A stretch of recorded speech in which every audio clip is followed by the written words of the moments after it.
오늘 오전 10시부터 트럼프와 해리스의 첫 토론이 시작되면서 전 세계인들의 관심이 집중되고 있습니다. 그런데 더 놀라운 것은 트럼프와 해리스가 토론 중 한국을 거론하면서 전 세계인들의 관심이 한국으로 쏠린 것인데요. 세계 주요 외신들은 한국 진짜 대박났다, 한국 너무 부럽다 라며 난리가 났습니다. 도대체 무슨 일이 있었길래 미국의 대통령 선거 토론을 지켜보던 전 세계인들이 한국에 대해서만 이야기하고 있는 것인지, 지금부터 이 너무나도 놀라운 소식 여러분들에게 바로 전해드리겠습니다. 카멀라 해리스와 도널드 트럼프의 공통점은 종교밖에 없습니다. 둘 다 개신교인데요.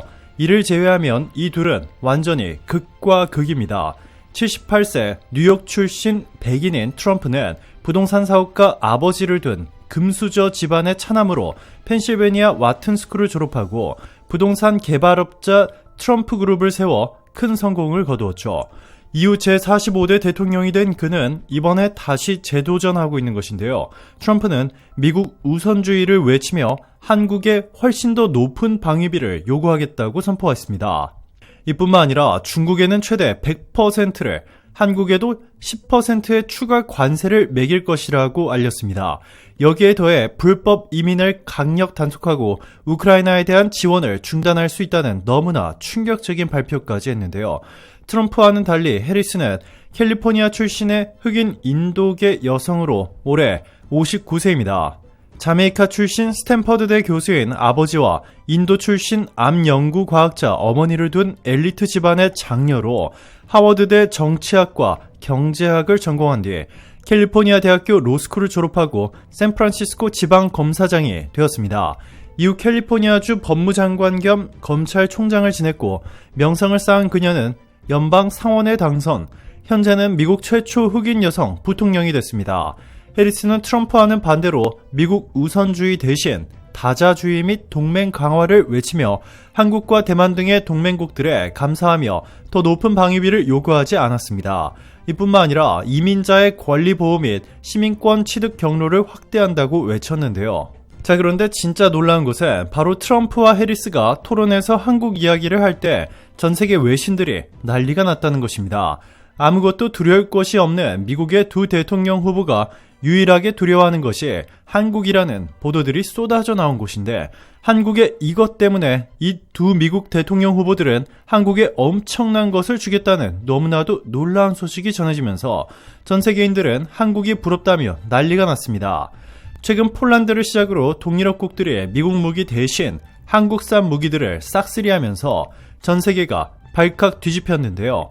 이제는 필리핀과 말레이시아 등 미국산 무기에 환장했던 동남아 국가들마저 미국을 버리고 한국산 무기로 자국 군대를 도배하는 너무나도 놀라운 일이 일어났습니다.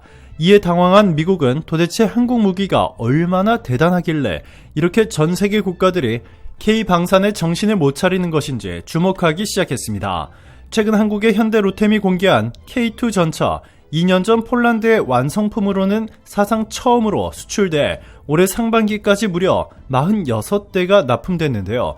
올해 하반기에는 38대, 내년에는 96대가 추가로 인도될 만큼 엄청난 인기를 누리고 있습니다.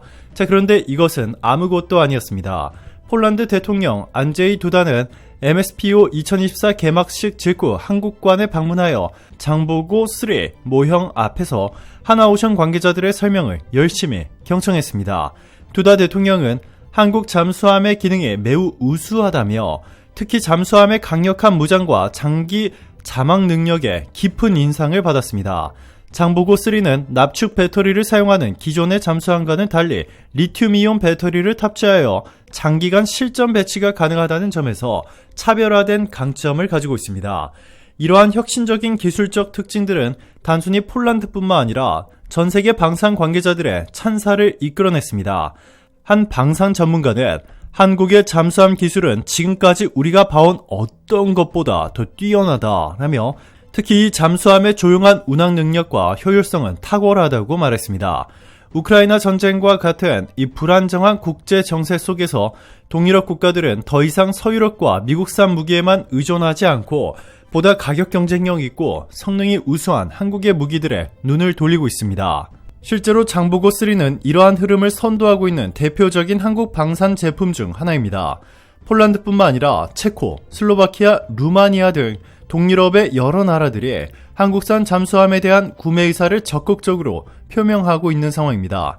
특히 폴란드의 한 군사 전문가에 따르면 한국 잠수함은 동유럽 국가들이 직면한 안보 위협에 완벽하게 대응할 수 있는 잠재력을 가지고 있다며 향후 수년간 동유럽 전역에서 한국 잠수함의 수요가 급격히 증가할 것으로 예상된다고 평가했습니다. 이와 같은 평가는 한국 방산산업의 큰 성공을 예고하는 신호로 볼 수 있습니다.